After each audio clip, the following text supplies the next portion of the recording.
तो हम तो पूरी तरह से 24 घंटे इनके लिए है। तो इनसे पूछते रहते भैया बताओ क्या काम करें, बेले हैं हम तो अकेले एकदम। यथा उल्बेन व्रतो गर्भस्तथा तेन आवृतम। 2 उदाहरण हो गए। कौन से 2 उदाहरण हुए? अग्नि के और दर्पण का, ठीक है। फिर यथो उल्बेन, जो जेर होता है ना, बच्चे को कभी ब्याते हुए देखा होगा गाय वगैरह को, तो जीव है, उसमें हाथ पैर है, सब सामर्थ्य है, लेकिन फिर भी वो जेर के अंदर ऐसा फंसा हुआ है कि वो हाथ पैर नहीं चला सकता। उल्बेन यानी कि जेर में फंसा हुआ है और उससे वो आवृत है। तो उससे वो आवृत होने के नाते गर्भस्थ होने पर भी वो पूरा जीव बना हुआ है, सामर्थ्य है, लेकिन फिर भी नहीं चल सकता।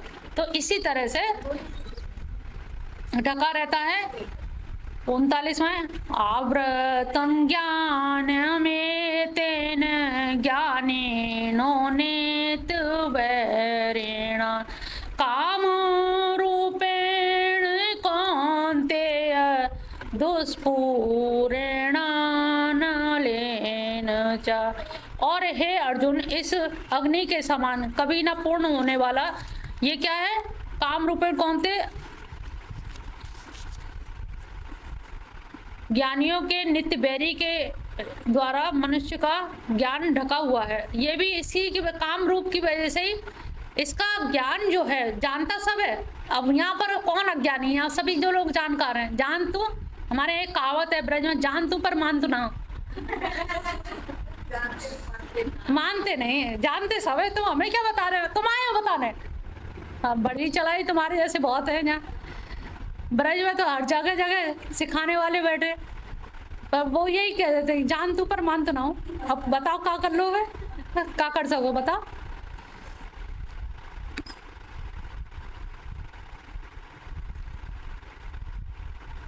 इंद्रियाणि मनोबुद्धिर्यस्याधिष्ठानमुच्यते एतैर्विमोह्यत्येष ज्ञानम् आवृतदेयेन। इंद्रिया, मन और बुद्धि, ये सब इसके वासना स्थान कहे गए। 3 घर कहे गए। काम और क्रोध जो है इसके 3 जगह हैं, मन, बुद्धि और इंद्रिया। सबसे पहले तो इंद्रिय, अभी जो क्रम बताया था ना वही क्रम है। पहले इंद्रिय संपर्क में आएगा, हाँ ये क्रम, और पीछे उधर से आओगे तो लौटो। हाँ very good, very good, very good. और फिर पीछे जाओ, फिर लौटो। रट गया?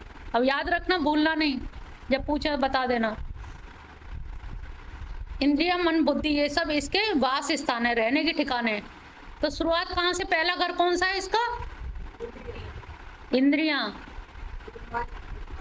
तो इंद्रियों को ही रोक लो, पहला घर मत बनने दो जिससे दूसरा घर बने, फिर दूसरा मत बनने दो जिससे तीसरा घर बने। रोक लगा दो। बैरिकेटिंग लगी होती है कि नहीं? चुंगी लगा दो। तो रोकने की कोशिश करो इंद्रियों तक, है ना, अंदर जाने मत, क्योंकि मन तक चली गई ना, मन बड़ा दोगला है। मन के कोई पता नहीं है वो कहाँ से कहाँ क्या करेगा। मन क्या है? देखो, ये हम श्वास ले रहे हैं, मन एक रस्सी है, समझ लो। एक रस्सी ऊपर टंगी हुई है इलेक्ट्रिक से, या समझ लो ईश्वर से बंधी है, और वो रस्सी हमने एक छोर नीचे पानी में डाल दिया है। तो क्या करती है पानी में पड़ी हुई रस्सी? धीरे धीरे पानी सोखती है। जब गीली हो जाती है तुम्हें सोखती हुई नहीं दिखती है? कभी करके देखा नहीं? रस्सी को पानी में डाल के देखना, बहुत स्वादी स्वादी धीरे धीरे सोखती है पानी को। जब रस्सी गीली हो जाएगी तब तुम्हें अरे पानी आ गया इसमें। तो इतना आहिस्ता से करता, ऐसे ही मन इतना आहिस्ता। तो मन की रस्सी से उपमा दो, एक रस्सी ये आवागमन, ये सांस का आवागमन चल रहा है, इसका मतलब तार तो हमारे वहां बंधे हुए हैं, लेकिन मन की एक वृत्ति जो है इसमें पानी में डूबी है, जगत रूपी संसार भव सागर में डूबी है। भव सागर से वो सोख रहा है पानी धीरे धीरे। बाजार गए थे, वो साड़ी टंगी देखी थी, मन कर रहा है। अब ना देखी होती तो आप देख लिए तो कैसे। अब पैसे है नहीं, पति देंगे नहीं, कहीं से पॉकेट मारी जाए, कहाँ से ली जाए, या मायके से मिल जाए, कहीं से कोई दे दे। अब मनी मन उसका संकल्प चल रहा है, कैसे ले कैसे ले। अब एक दिन तो ले ही ली जाए, बहुत हो गया सोचते सोचते। अरे किसने कही सोचने की, तुमने खुद सोचा। फिर कहते बहुत हो गई सोचते सोचते, हद हो गई, अब तो ले ही ली जाए। भाई किसने हद करी, किसने सोचा, किसने कहा? आंखों ने कहा, मन ने सुना, बुद्धि ने किया। अजीब खेल है तुम्हारा खेल। और जब पैसे निकालते पकड़े गए तो फिर गड़बड़ हो गई। बाहर में जाए ऐसी गृहस्थी तो यहाँ मन की कोई काम भी ना हो पाए। अरे मन को ही मारने को तो गीता कह रही, और तुम मन को ही तसल्ली देने में लगी हुई हो, तो मन को ही तो मारना है भाई। मन की करने लगी तो फिर क्या रह गया, तो गीता पढ़ना ही व्यर्थ हो गया। तो यहाँ पर 3 घर बताए हैं, कौन कौन से? जोर से बोलो। हाँ, ये इसके क्या है? अधिष्ठान, वास स्थान, घर, कोठी, हवेली, ये 3 है इसकी। ऐश, ये काम, इन मन बुद्धि इंद्रियों के द्वारा ही ज्ञान को आच्छादित करके जीवात्मा को देहिनम, ज्ञान को आवृत्यम देहिनम, जीवात्मा को मोहित कर लेती है। अरे इतना भी नहीं मिला तो क्या फायदा, यहाँ घर की रखवाली करते, चौका चूल्हा करते करते मर गए, इतना तो हमारा राइट बनता है।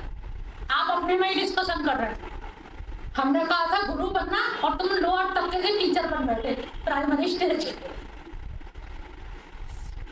गुरु में भी सदगुरु कही गई है। सदगुरु और गुरु में क्या अंतर है? सदगुरु आपका कल्याण चाहेगा। जैसे एकादशी व्रत में क्या है, आपकी मनोकामना पूर्ण नहीं होनी लेकिन आपका कल्याण होगा। तो ऐसे ही सदगुरु क्या करता है, आपके घर में क्या हो रहा है, आपके बच्चे या बहू बेटा क्या कर रहे हैं, उनको कोई लेना देना नहीं, वो आपको जानते हैं। बस आपका कल्याण करना सदगुरु का धर्म है। उसे आपके परिवार से कोई लेना नहीं, आपकी जात बिरादरी से मतलब नहीं, आपके धन से मतलब नहीं। और जो गुरु होते हैं वो थोड़ा सभी चीजों को समेट लेते हैं, ये भी कर दे, वो भी कर दे, वो तो। और टीचर होते हैं वो केवल शिक्षक, वो स्कूली विद्या ही या पुस्तकीय ज्ञान ही देते हैं। तो यहाँ पर विमोह कर लेते, ज्ञान पर आवृत डालते, यानी कि ज्ञान इसका मतलब नित्य शुद्ध बुद्ध, ये गुण थे ना। तो शुद्ध और बुद्ध, बुद्ध तभी होंगे ना जब ज्ञान होगा। इसका मतलब ज्ञान सबके अंदर है, बस आवरण चढ़ा। किसी ने मोटा कंबल ओढ़ लिया, किसी ने 2 कंबल ओढ़ लिए, बस किसने कितना ढक रखा है, ये इतना ही अंतर है। तस्मात, इसलिए इंद्रियाणी इंद्रियादौ नियम में भरत। अब उनको भरत ऋषभ कहा है कि अब शायद इसके अंदर उत्साह है, इतना बड़ा टाइटल दे दिया है भाई, उसके हिसाब से तो उत्साह आना चाहिए। ये भरत ऋषभ, इसलिए तस्मात, हे अर्जुन तू आदौ माने पहले, पहले तो इंद्रियों के वास, इंद्रियों को बस में कर ले।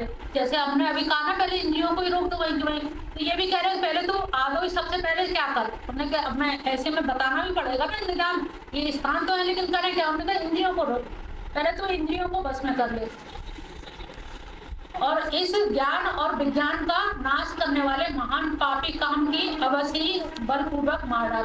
जो काम है महान पापी है, काम कराने वाला है, तो इसको मार डाल।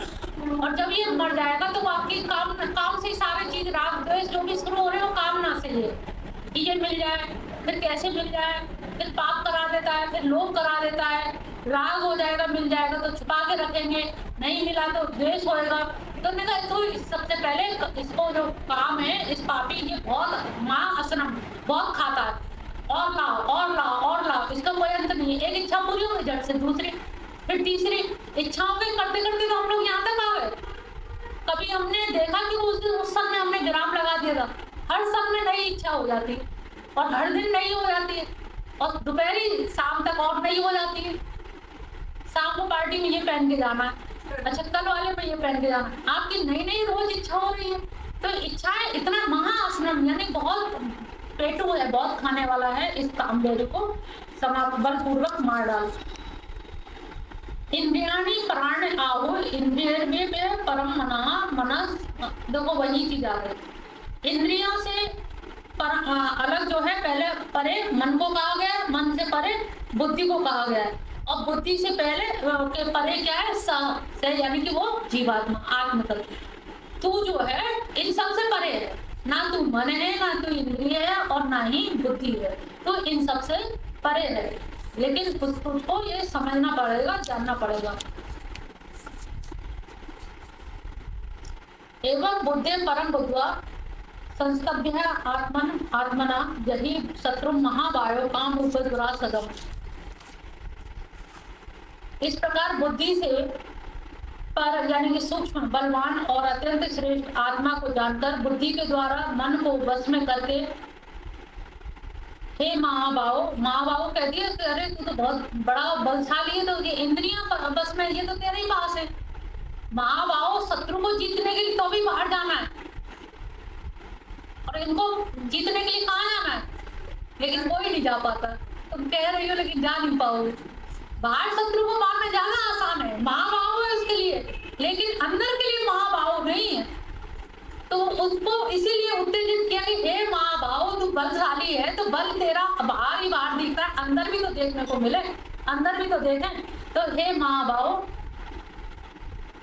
काम रूप दुर्जय शत्रु को मार डाल। तो ये काम रूप जो काम का अगर अंदर से जड़ समाप्त हो गई, क्योंकि काम ही पुनर्जन्म का कारण है, ये बहुत अच्छे से समझ लो। सबकी जड़ काम है। काम यानी कि कामना, कामना यानी कि वांछाएं, अभिलाषाएं, तृष्णाएं, बहुत सी इच्छाएं। अभी पूछो तो सब लिख लिख के दे देंगे ये इच्छा है। कोई शून्य नहीं देगा कि कोई इच्छा नहीं है, शून्य करके कोई नहीं देगा, सब लिख के दे, हाँ ये इच्छा है, ये इच्छा है, इसके बाद ये, पहले ये वाली हो जाए फिर ये कर देना, इसके बाद ये, क्रम पूरा पूछ लो। अभी क्या दो, इंद्रियां पीछे की तरफ धक्का दो, इंद्रियों को, इंद्रिय जगत में ना जाने दे, मन में ना, मन से बुद्धि में, वो धक्का नहीं दे पाएंगे। तो अरे भगवान ने जिंदगी दी है, सब हाथ पैर है, जब तक जिंदगी है तब तक यावत जीवे सुखम जीवे ऋणम कृत्वा घृतम पीवे।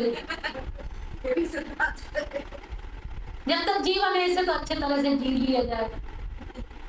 और फिर कौन देख रहा है, फिर भगवान भी है कि नहीं है पता नहीं, तुम बता रहे हो और पता नहीं है भी है कि नहीं। हम अनुभव करें, अरे जीव तू अनुभव कैसे करेगा, इतनी वांछाओं के आवरण, जैसे प्याज के छिलके नहीं होते, मुझे तो ये नहीं समझ आती प्याज रहती कहाँ है। छिलके पे छिलके उतरते जाते, प्याज कहीं दिखती नहीं, और प्याज खाए बिना फिर भी आदमी मानता नहीं, कितना भी मना करो प्याज नहीं छोड़ेगा। तो इसी तरह से कामनाओं की, वांछाओं की, अभिलाषाओं की इतने परत पे परत चढ़े हुए हैं, जिनकी वजह से हमारा जो अंदर का ज्ञान है, जो काम है, जानते हैं वो ये मानते नहीं है। तो वो कामना नष्ट हो जाए, समाप्त कर दें, वो हम नहीं कर पाते। कि अभी तो हमें लगता है अभी आयु है, लेकिन पता नहीं कि आयु कब तक है, किसी को कुछ नहीं कर सकते। वो महेश थे बिठूर वाले, तो अभी एक व्यक्ति मिशन के थे और थोड़ी सी परेशानी हुई और 2 पेड़े खाए, पानी पिया और कहा हमारे पैरों में दर्द हो रहा है, और पैरों में दर्द जुड़ गए। 5 मिनट में खेल खत्म हो गया। कोई कल्पना नहीं कर सकता, जो व्यक्ति पेड़े खा रहा है, पानी पी रहा है और ऐसे प्राण चले जाएंगे। तो डेट ऑफ बर्थ तो मालूम है, डेट ऑफ डेथ किसी को नहीं मालूम। लगता है कि हम स्वस्थ हैं, कोई बीमारी नहीं है तो हम क्यों जाएंगे, लेकिन बिना बीमारी के ऐसे ऐसे उदाहरण भी देखे हैं कि आदमी ठोकर खा के एकदम। अब कृपाल जी महाराज का क्या था, टहल रहे थे और जरा से देखिए, कोई कह सकता है क्या, और वृंदावन छोड़ के चले गए, बताइए, जहाँ पूरा जीवन ड्रज में बना हुआ। सोचिए कैसे, मतलब वो है कितना ज्ञान था, कितना, और विधान जो है उसे नहीं कर सकते ना। कुछ चीजें ऐसी हैं जो धक्का दे रही हैं, जो स्वभाव में बरत रहा है, वो प्रारब्ध और संचित कर्म आपको वैसे ही खींच के ले जाते हैं। लेकिन जब तक नहीं खींचे, कुछ चीजें ऐसी हो रही जो जबरदस्ती हो रही है, लेकिन जो, हाँ वही कह रहे हैं ना कि देखिए, लेकिन उनका जो किया हुआ है, ये ठोकर खा के या गिरे होंगे, तो हे राम, हे प्रभु, जो कहते हैं ना छींकते में, खांसते में, फिसलते में, ये भगवान का नाम जरूर लेना चाहिए, इससे बहुत पुण्य होता है। तो कभी भी आपको ठोकर लगेगी या आप कभी गिरोगे तो प्रभु का नाम निकलेगा, और प्रभु का नाम निकलेगा तो भी आपका कल्याण हो जाएगा। अगर ठोकर भी लगी है, अगर कोई एक्सीडेंट हो रहा है या कुछ भी है, तो कभी ये मत सोचो कि कब, अभी हम स्वस्थ चल रहे हैं, पता नहीं रास्ते में क्या हो जाए, किस समय क्या हो जाए, कुछ नहीं कहा जा सकता। इसलिए थोड़ा सा सभी लोग सचेत रहे कि हम अपनी भाव की वृत्ति, अंदर की जो भाव वृत्ति उसको सुधारें, और जब वो सुधर जाएगी तो हमारे मति, हम ये नहीं कह सकते कृपालु जी ने याद नहीं किया, वो जरूर राधा रानी को किया होगा, क्योंकि ये इतना आंतरिक मामला होता, इतना आंतरिक मामला होता है, हाथ में उनके वो सुमरनी लगी रहती है ज्यादातर संतों के, तो वो सुमरनी चलती रहती है, टहलते में चलते फिरते में भी। तो कोशिश यही करना चाहिए कि अपना सुमरनी से हाथ में डाल लियो, जब कभी ये निकाल के अपना चलते रहे, चलते फिरते भी चलता रहे, टेम्पो में बैठे हैं, गाड़ी में जा रहे हैं, हमेशा माला झोली कभी ना छोड़ो। कम से कम तुलसी की माला तो हाथ में रहेगी, कुछ नहीं तो ठोकर भी लगी तो तुलसी तो हाथ में रहेगी। तुलसी का बहुत बड़ा योगदान माना जाता है मृत्यु के समय में, अंत समय में। तो ये थोड़ा सा चीज़ों को लोग सोच के चले तो वास्तव में अपना अंत संभाल लें। शुरुआत तो हम लोग की नहीं पता है किसी कहाँ शुरू हुई, लेकिन हम लोग यहाँ सब जुड़ गए हैं, तो जुड़ने का मतलब है कि अब हमारा अंत संभाल जाना चाहिए। हम किसी के घर परिवार में कोई सहयोग नहीं कर सकते, लेकिन हाँ आपके अंत सुधारने के लिए प्रेरित जरूर कर सकते हैं। कोई सुधारने की चुनौती भी नहीं दे सकते, क्योंकि पता नहीं भगवान ने क्या लिख रखा है, किसकी किस्मत में क्या लिखा है, कैसे है। बहुत से लोग बहुत जिंदगी भर पाप करते रहे, लेकिन अंत में अच्छे से, क्योंकि प्रारब्ध उनका ऐसा था, अच्छा था, लेकिन वर्तमान में कुसंग मिल गया तो पाप करते रहे, लेकिन मृत्यु बहुत अच्छी हो गई। कुछ लोगों का ऐसा है कि पूरे जीवन भर मतलब बहुत पूजा पाठ है, लेकिन अंत ऐसा बिगड़ गया। तो ऐसा नहीं कहो कि इन्होंने बुरा किया इसलिए ऐसा हो गया, ये पूर्व निश्चित है। अभी गीता में मैंने लिखा, जो नई नवविवाहिता जो लड़कियां होती हैं, तो बहुत सारी लड़कियां इसलिए नहीं जाती कि हमें मार दिया जाएगा, ससुराल वाले मार देंगे। तो मैंने यही लिखा कि दरअसल कोई ससुराल वाले मार नहीं सकते, या तो आपका प्रारब्ध ऐसा लिखा हो कि उनके वजह से प्राण जाने होंगे, उनके माध्यम से, तो कुछ ऐसा नियोजन हो जाएगा। नहीं तो आप ये कह के रुक जाए, डाइवोर्स दे रहे या घर ना जाए कि हमें मार डाला जाएगा, तो कोई किसी को मारने वाला हमता नहीं है, जब तक ऊपर से नहीं लिखी है। आपकी लिखी होगी तो बात अलग है, जन्मना और मरना ये बिल्कुल निश्चित है। किसकी कैसे मौत होनी है कुछ पता नहीं। हम जिंदगी भर भजन करते जाएं, लेकिन अंतिम क्षण में पता नहीं क्या ऐसी आपदा, क्या ऐसी घटना, कौन सी रोड पे कोई घटना हो जाए, कुछ हो जाए। एक अपने वो गर्ग आती भी बहुत अच्छी थी, रात भर एकादशी का अखंड कीर्तन किया, लेकिन सुबह एक्सीडेंट से ऐसी डेथ हो गई थी, कोई कल्पना नहीं कर सकता। और अंतिम क्षण में भी वो कृष्ण राधा का ही नाम लेती गई और अखंड कीर्तन हुआ। आचार्य नगर की बात है, सिटी के सामने, होटल के सामने। तो कोई अता पता नहीं चला, बिल्कुल 3 ट्रक निकल गए ऊपर से। तो ऐसी भी बहुत, और रात भर अखंड कीर्तन किया एकादशी का, द्वादशी के सुबह वहीं पर उसी में गई थी, उसी में। और यहाँ मिशन से जुड़ी हुई थी। तो ऐसा नहीं कह सकते कि जिसने रात भर अखंड कीर्तन किया है तत्काल जरूर उनकी कोई ऐसी गति आ गई, लेकिन आगे तो उन्होंने जो पूर्ण संचित किए हैं उसका तो कहीं ना कहीं लेखा जोखा वैसा होगा ना। ये तो अंतिम क्षण की बात है कि अंतमति से गति, अभी तत्काल जीव कहाँ जाएगा, तत्काल जाने की बात है। ऐसा नहीं सोचो कि अंत में मति कर लेंगे, अंत में मति होगी ही नहीं। अगर जीवन भर आपने तपस्या नहीं की, भगवान का नाम नहीं जपा है, तो वो श्लोक मंत्र याद आएगा ही नहीं। मंत्र वही याद आएगा जो आप रट रहे होगे, जो कर रहे होगे वही मुंह से निकलेगा, वही ठोकर खाते भगवान का, माधव का नाम आएगा। भगवान के तो बहुत सारे नाम है, लेकिन जो नाम लेते रहते वही नाम निकलेगा। तो कभी ये मत रहना भरोसे में कि अंत समय में नाम ले लेंगे, अंत समय में तो ले नहीं पाओगे, ये मान के चलो, हम ही नहीं ले पाएंगे। भाई पता नहीं क्या परिस्थिति होगी, किसी को ये पता ही नहीं है। बड़े बड़े ज्योतिषी फेल हो गए। जब रामचंद्र जी के राज्याभिषेक के टाइम में जब वो हो गए, तो ज्योतिषी का तो विश्वास लोग कहीं ना कहीं कि क्या पूर्व नियोजित है, क्या योजना विधाता की क्या योजना है, कुछ नहीं कहा जा सकता। तो ये सोचो कि जो समय है, जो दिन है, अगर एक दिन भी हम पूरी तरह से इनको समर्पित कर दें तो भी उसमें हमारा काफी कल्याण होता है। ओम श्री परमात्मने नमः। श्री भगवान उवाच। ये चतुर्थ अध्याय में प्रारंभ एकदम से भगवान ने कर दिया। यहाँ पर अर्जुन ने कोई प्रश्न नहीं पूछा और बिना पूछे स्वयं से ही उन्होंने शुरू कर दिया, जिसे कहते हैं कारुण्य वशात, कि ये पता नहीं पूछ पाएगा कि नहीं पूछ पाएगा। इसके मन में वो जिज्ञासा, वो आतुरता, वो व्याकुलता है, यह है कि नहीं है कर्म के विषय में जानने के, क्योंकि इसका जो मनस है वो वैदिक कर्म कांडों के लवादों से इतना घिरा हुआ है, तो ये उस कागज से बाहर नहीं निकलना चाहता। और जब बाहर नहीं निकलना चाहेगा तो मेरा जो उद्देश्य है धर्म की संस्थापना के लिए जो भगवान कृष्ण आए हैं वो संस्थापक नहीं बन पाएंगे, और ये मदद नहीं करेगा, खड़ा नहीं होगा, गांडीव धारण नहीं करेगा, तो धर्म की स्थापना कैसे होगी। तो यहाँ पर भगवान श्री कृष्ण कारुण्यवशात, यानी कि भगवान का जो लीला या जगत का जो आविर्भाव हुआ वो काहे के लिए किया, भक्तों के से कारुण्यवशात उन पे करुणा करके कि मेरे ये लीला में अवगाहन करें, इनका उद्धार हो जाए, अन्यथा तो ये जन्म जन्मांतर तक निविड़ अंधकार में पड़े रहेंगे। तो यहाँ पर भगवान ने शुरुआत कर दी अपने आप से कि ये पूछेगा या नहीं पूछेगा, लेकिन मेरा बताना कि अब इसे सीधे सीधे रास्ते पर लेकर के आए। सबसे पहला जो अध्याय था विषाद योग, दूसरा उन्होंने कहा कि ये बहुत बड़े बड़े धर्म की बातें कर रहा है, वर्ण शंकर, स्त्री से दुष्टाष्टु, लुप्त पिंडोदक क्रिया, इतनी इतनी बड़ी धर्म की बातें कर रहा था। उन्होंने कहा चल अब तू धर्म में ही आ जा, अब तू सांख्य योग में आ जा, इससे सांख्य से तो बढ़कर के कोई धर्म है नहीं है, कोई दर्शन नहीं है। और सांख्य क्या है, सम्यक ख्यानम इति सांख्यम, जिसमें 25 तत्वों की व्याख्या की गई है। ये जो शरीर है, ये जो जड़ तत्व या चेतन तत्व, आपके अंदर दोनों तत्व पाए जा रहे हैं, जड़ भी है और चेतन भी है। जड़ इसलिए कि इसलिए उसको जला दिया जाता है शमशान घाट पे, जड़ है, लेकिन कोई चीज ऐसी है जिसकी वजह से वो अभी तक नहीं जलाया जा रहा।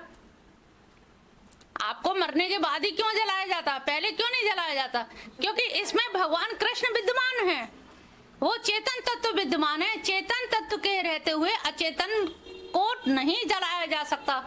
हमें कहीं चोट लगती बचा लेते हैं, कौन है वो ताकत जो हमें आगाह करती कि बचना है, रोड पे बच के जाना है, सीढ़ी पे संभल के उतरना है, ये सारे आदेश निर्देश देने वाला कौन है, हाथ पैर तो नहीं देंगे। अंदर की जो चेतन सत्ता है, जो भगवान श्री कृष्ण आत्म रूप में बैठे हुए हैं, वही कहते नहीं संभल के चलो, बुद्धि से काम लो, चित्त को ठिकाने रखो, सबसे सम व्यवहार करो। ये जो आदेश मिलते रहते हैं, गीता में भी कहा है कि आदमी अपना ही शत्रु है और अपना ही मित्र है।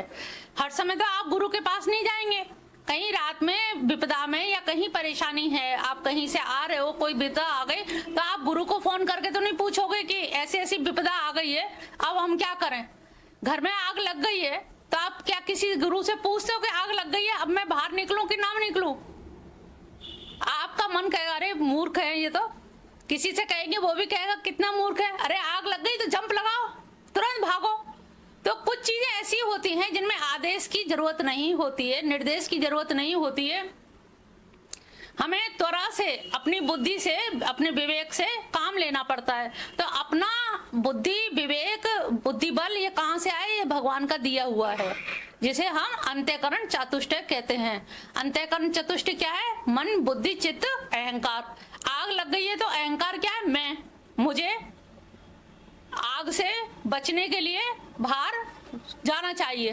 तो ये शब्द जो आया इसमें क्या, मन भी आया। एक मन कह रहा कहीं ऐसा नहीं और किसी मुसीबत में फंस जाए, ऐसा ना हो सामान तो अंदर रखा है, बाकी का जल जाए, मैं बच जाऊं। बुद्धि कह रही है तेरा बचना ज्यादा जरूरी, सामान तो फिर भी खरीद लिया जाएगा, सामान जले तो जल जाने दो। यहाँ अक्सर होता है लोगों को, जब कोई बात होती है, दुविधा में होते हैं, तो सामान को पकड़े या क्या करा जाए, किसको प्राथमिकता दें। तो उन्होंने कहा खुद को प्राथमिकता दीजिए, सामान तो, ये भौतिक वस्तु तो फिर भी इकट्ठी हो जाएगी, सामग्री तो फिर भी आ जाएगी। तो यहाँ पर फिर बुद्धि ने, विवेकनी शक्ति ने काम किया कि नहीं, मन की मत मानो, आप बुद्धि से मानो। तो ये अंतःकरण हमारे साथ रहता है और हमारे साथ रह के वो हर समय निर्णय करता है। इसीलिए आप अपने शत्रु भी बन सकते हैं, गलत दिशा में जाओगे तो शत्रु बन जाओगे। आप सोचोगे अरे सामग्री हमारे लाखों का जेवर है, हम कैसे छोड़ के चले जाएं, तो आप भी भस्मीभूत हो जाएंगे जेवर के साथ साथ। और कोई सोचेगा अरे बहुत हो गई जिंदगी, जेवर कहाँ, यहीं पड़ा रह जाएगा, किसी को दे के ही जाना, वैसे भी छूटना ही अंत में, तो पहले खुद को बचाओ, जेवर तो ऊपर लेके जाएंगे नहीं। लेकिन अगर शरीर रहा तो इस शरीर से कुछ नाम जप कर लेंगे, वो ऊपर जाएगा, नाम धन कमा लेंगे। तो ये क्या है, विवेक। तो आपका अंदर का विवेक, आप अपने स्वयं शत्रु हैं और स्वयं ही मित्र हैं। तो यहाँ पर भगवान श्री कृष्ण उसको अर्जुन को समझाने के लिए कि ये अपने जो क्षत्रिय धर्म है और जिसका इसे निमित्त मात्रम भव सब सांची, इसे निमित्त बनाया गया है, तो निमित्त बनाने में वो पलायन कर रहा है। तो इसीलिए सांख्य दर्शन समझाया कि ये जो शरीर में 5 ज्ञानेंद्रिय, 5 कर्मेंद्रिय, 5 तन्मात्राएं, हम सारा जो काम करते हैं इन 5 तन्मात्राओं से ही काम करते हैं। नीरजा 5 तन्मात्राएं क्या हैं? 5 शरीर है? 5 शरीर, हमारा मन शरीर, बुद्धि शरीर, 5 तन्मात्राएं काम करते हैं। हाँ, द्विवेदी जी, 5 तन्मात्राएं। हाथ है, हाँ, और आगे 5 तन्मात्राएं क्या हैं? ज्ञानेंद्रिय, कर्मेंद्रिय, ये तो सामने दिख रही हैं, लेकिन इनको हम कब चलाते हैं? खुशबू आ रही है, लग रहा है समोसे बन रहे हैं। खुशबू किसने ली? नाक तो दिख रही है, लेकिन सुगंध, सुगंध क्या हुआ? रूप, रस, गंध, शब्द, स्पर्श, ये 5 चीजें, इनको कहते हैं तन्मात्राएं। ये दिखाई नहीं दे रही। कोई रूप मुझे अच्छा लग रहा है कि बुरा लग रहा है, ये दिखाई नहीं दे रहा, लेकिन अनुभव हो रहा है। फीलिंग जो हो रही है, जो किसके द्वारा? फीलिंग किसके द्वारा होगी? नाक है। अगर इसमें सूंघने की क्षमता नहीं है तो हम बेकार। फील भी तब है कि इनमें सामर्थ्य हो, और सामर्थ्य भी कब है? जब भगवान की चेतन सत्ता उसमें सक्रिय है। पीलिया के रोगी को सब कुछ पीला ही पीला दिखता है। अगर हम रोगी हैं तो हम सही निर्णय नहीं ले पाएंगे। तो यहाँ पर आपके कर्मेंद्रिय और ज्ञानेंद्रिय का सारा खेल है 5 तन्मात्राओं के द्वारा। आपको नचाती हैं 5 तन्मात्राएं। अरे कितना सुंदर संगीत आ रहा है। संगीत किसने देखा तो नहीं है ना, नाक ने सूंघा। शब्द किसका गुण है? कान का। तो 5 जो गुण हैं, रूप कैसे दिखेगा? नाक से, आंख से। और रस किससे लेंगे? सुनेंगे कैसे? शब्द से। और शब्द का ये गुण है कि शब्द हमेशा खाली जगह में ही रहता है। अभी आप लोग ढोलक बजा रहे थे, ढोलक क्यों बज रही थी? क्योंकि वो अंदर से खाली है। खाली जो होगी वही शब्द का स्थान होगा। ये कर्ण शष्कुली जो है यहाँ पर खाली जगह है, कान ठसाठस नहीं है, ये पोली जगह है। तभी तो हम लोग कभी तीली डालते हैं, कभी कुछ डालते हैं, वो खाली जो जगह है उसी में शब्द जाता है। इसी को कर्ण शष्कुली कहते हैं। तो यहाँ पर रूप, रस, गंध, शब्द, स्पर्श। अब सुबह से उठ के रात तक तुम्हारा यही व्यवहार चलता है। चलो उनसे मिल लेते हैं, मिलने का मन हो रहा है, उनको देखने की इच्छा हो रही है, उनसे बात करने की इच्छा। तो ये सारी जो चीजें हैं आपके रूप, रस, गंध, शब्द, स्पर्श, पूरे दिन का या पूरे जीवन की दिनचर्या देखेंगे तो आपका सारा जीवन व्यवहार जगत इन 5 चीजों में ही घटित होता है, बीतता है। वाक से, वाणी से बोलोगे, इसी से रसेंद्रिय भी है और वाणी भी है, बोलना भी है। तो 5 तन्मात्राएं और फिर 5 महाभूत, तो ये हमारे 20 तत्व हो गए। और 5 महाभूत तो सभी जानते होंगे, पृथ्वी, जल, अग्नि, वायु, आकाश। अब ये 20 जो तत्व सीधे सीधे याद कर लो, 5 महाभूत, 5 तत्व।